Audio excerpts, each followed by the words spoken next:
आवळा हा बहुगुणी आहेच, पण रोजच्या आहारामध्ये आपण आवळ्याचं सेवन फार कमी करतो किंवा अगदीच नाही करत असं म्हटलं तरीही चालेल. पण रोजच्या आहारामध्ये याचं जर सेवन केलं तर शरीरातील रोगप्रतिकारक शक्ती वाढते, त्वचा सुंदर होते, केसांचं आरोग्य सुधारतं. तसेच डायबिटीज, कोलेस्ट्रॉल, सांधेदुखी या सगळ्यांवर आवळा हा बहुगुणी आहेच. आज आपण कोणत्याही प्रिझर्वेटिव्हशिवाय हे असं वर्षभर टिकणारं आवळ्याचं सरबत पाहणार आहोत. रोजच्या आहारामध्ये जर आपण आवळा सरबत प्यायलो तर मात्र त्वचेला आतून पोषण मिळते व आपली त्वचा चांगली तजेलदार व निरोगी होते. त्याचबरोबर केसांचं आरोग्यसुद्धा सुधारलं जातं. नवीन केस उगवले जातात. केस काळेभोर लांब सडक होण्यासाठी आवळा हे बहुगुणी आहेच. त्यामुळेच आपण आवळ्याचं सेवन हे रोजच्या आहारामध्ये अत्यावश्यक आहे. नमस्कार, मी प्रिया. तुमच्या सगळ्यांचं खूप खूप मनापासून स्वागत. मी इथे साधारण 1 किलो हे स्वच्छ आणि धुवून पुसून घेतलेले आवळे घेतलेले आहेत. आवळे हे छान असे हिरव्यागार रंगाचे घ्यायचे. त्याचबरोबर यावर कमीत कमी डाग असतील असेच आवळे निवडायचे आहेत. पण जर डाग असतील तर काही काळजी करू नका, कारण प्रत्येक वेळी अगदी डागविरहित आवळे मिळणं हे तर अशक्यच आहे. बऱ्याच ज्या आवळ्यांवर डाग असतात पण ते त्यांना चीक लागल्यामुळे किंवा काही लागल्यामुळे ते तसे झालेले असतात.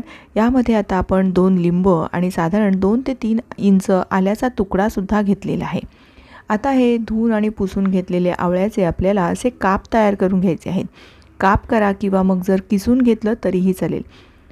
हे असे मी काप तयार करून घेणार आहे. आपण यासाठी जे वापरतो सुरी किंवा जर किसणीने किसणार असाल तर किसणी, हे सगळं अगदी कोरडं असावं याची मात्र काळजी घ्यायची. सगळे मी आवळ्याचे तुकडे करून घेतलेले आहेत. त्याचबरोबर आल्याचे सुद्धा तुकडे करून घेतलेत. आपण आता आवळा आणि हे आल्याचे तुकडे एकत्रितपणे मिक्सरला फिरवून घेणार आहोत. आणि जे 2 लिंब ठेवली होती त्याचा मी असा रस तयार करून घेतलेला आहे. हा आपण आवळ्याचं सरबत तयार झालं की मग वापरणार आहोत.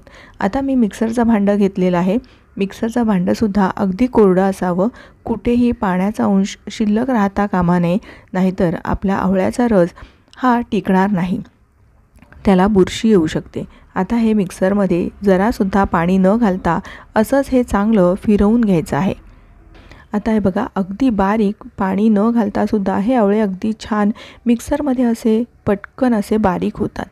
आता हे आपण गाळून घेणार आहोत. गाळण्यासाठी मी एक गाळणं घेतलं आहे. त्यावरती एक सुती कापड घेतलेलं आहे, म्हणजे आपल्याला हा रस अगदी व्यवस्थित पिळून काढता येईल. नुसत्या गाळणीने जर आपण हे गाळलं तर मात्र आवळ्याचे लहान कण गाळणीतून आपल्या या रसामध्ये उतरू शकतात. म्हणून हे असं वस्त्रगाळ करून घ्यायचं. अशी छोटी चाळण ठेवायची आणि मग त्यावर हे असं स्वच्छ कापड, सुती कापड शक्यतोवर ठेवायचं आणि हा आवळ्याचा रस या पद्धतीने शक्य होईल तेवढा अगदी घट्ट पिळून काढून घ्यायचा. कुठेही चोथ्यामध्ये हा रस शिल्लक राहता कामा नये.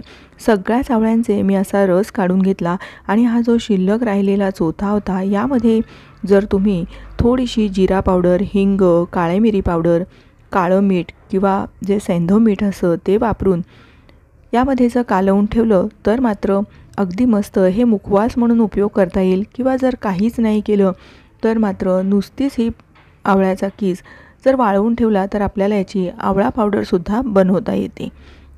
आता हा इतका साधारण पाऊण लिटर इतका आपला हा आवळ्याचा रस तयार झाला आहे.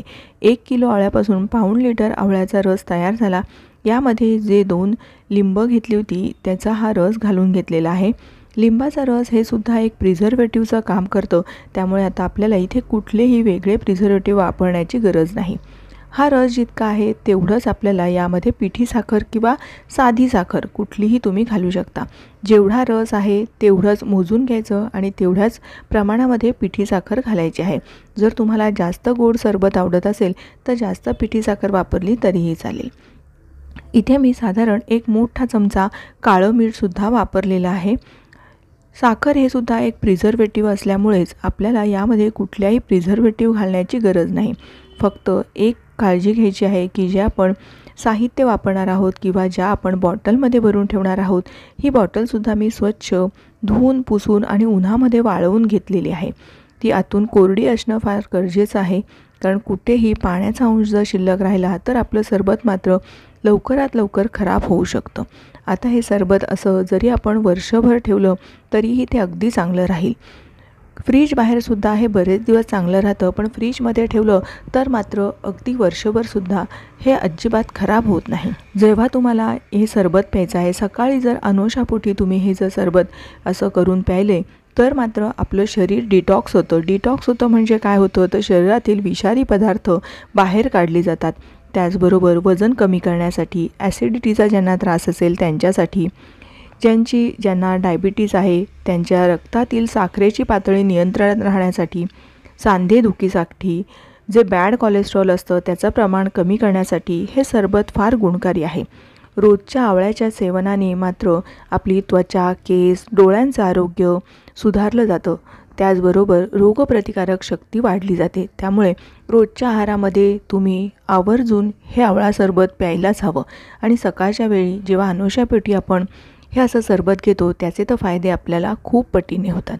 तुम्हाला हा आजचा व्हिडिओ कसा वाटला हे मला कमेंट करून जरूर कळवा. व्हिडिओ आवडला असेल तर प्लीज एक लाईक करा. तुमच्या मैत्रिणींना व नातेवाईकांना जास्तीत जास्त शेअर करा. अशा छानशा एखाद्या माहितीपूर्ण व्हिडिओसह पुन्हा लवकरच भेटूयात. धन्यवाद.